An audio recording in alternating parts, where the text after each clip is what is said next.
са Björn Borg. Тук е едно отделение. Пак надписа Björn Borg.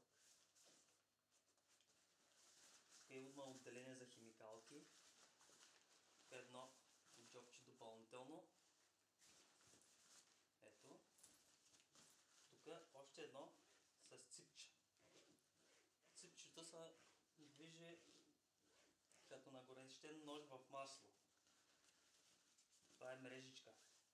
Закопчаваме го. Закопчаваме и това ципче, което също се движи перфектно просто. Тук имаш едно мъничко отделение, което предполагаме за стотинки, за ключове, за телефонче. Тук първото голямо отделение. Ето го, то чак долу се откопчава. Отваряш и намираш вестници. Може да ги използваш където поискаш. Даже да ги четеш, тъй като са на чист български език, а не на норвежки. Така, затваряме го тук.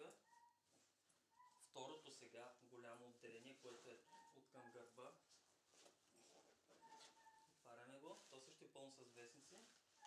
Обаче, забележи го, това е неопрен тук.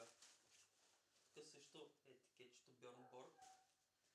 Exceed your limits. Да достигнеш възможността си, демек. Ето Björn Borg. Changing the game. Така. Много удобна материята, просто е много мека, приятна за пипане. Така. Ето тук отстрани има също от две страни по едно малко джобче.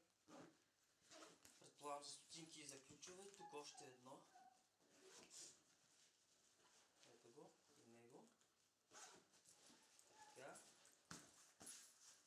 Много хубава анатомична така форма има за гърба. Тук има също много хубаво качествено като изпълнение ключе за гърдите, да го отключваш и да го заключваш, да го штракваш. Изобщо много хубава раничка е. Чудесна. Обира се идеално 15 инча лаптоп вътре. Ще свърши чудесна работа за градска, просто е перфектна. Гледам да видя дали има дъждобран на нея, обаче няма.